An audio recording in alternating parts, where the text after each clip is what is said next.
넌 내 딸이 아니야. 아저씨도 나보다 구산형이 더 좋아요? Hai guys, hari ini mari kita bahas Revenant episode terakhir.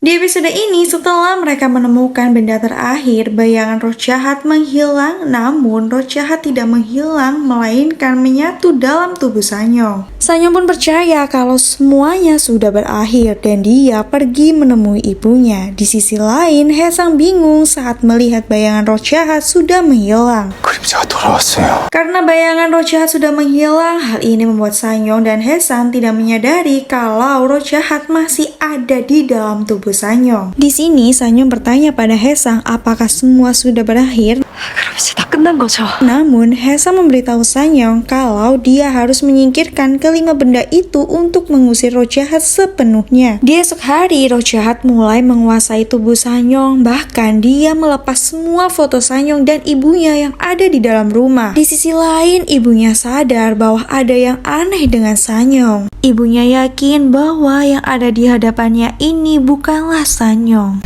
넌 내 딸이 아니야. Namun si roh jahat yang merasuki Sanyong tidak peduli dan tidak membutuhkan ibu Sanyong. 난 필요 없는데. Di sisi lain, saat ini Sanyong terjebak di dalam cermin dan dia tidak bisa keluar dari cermin tersebut. Sementara itu, saat Haesang melakukan pengusiran roh jahat dengan membakar nama Hyangi, Sanyong yang berada di dalam cermin pun dalam bahaya karena roh jahat ingin membunuhnya. Pada saat Haesang meletakkan benda kedua dan membakar nama Hyangi lagi, Sanyong yang berada di dalam cermin tiba-tiba roh jahat mencekiknya dari belakang. Di sisi lain, Hongse sadar bahwa yang dia lihat bukanlah Sanyong melainkan roh jahat, sehingga Hongse pun ingin menghentikan rencana jahatnya. Namun dia memberitahu Hongse bahwa Hongse tidak akan bisa menyelamatkan Sanyong. 넌 걔 못 살린다.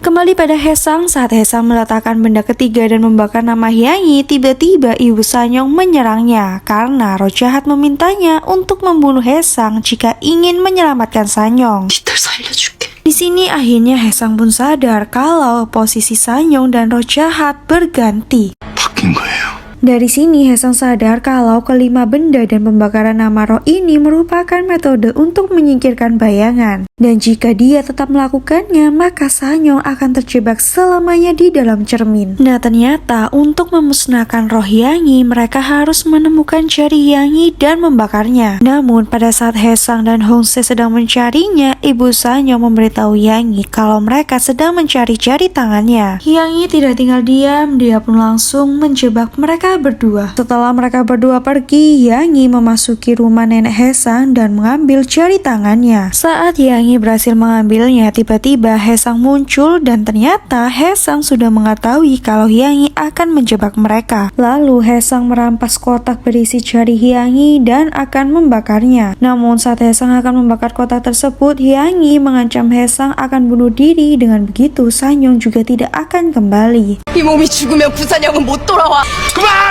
Sehingga di sini Haesang memilih untuk menyerahkan kotak tersebut kepada Hyangi. Namun setelah itu Hyangi menikamnya. Namun tak lama kemudian Sanyong bangkit dan dialah yang mengalahkan Hyangi sendiri. Sehingga pada akhirnya Hyangi pun musnah.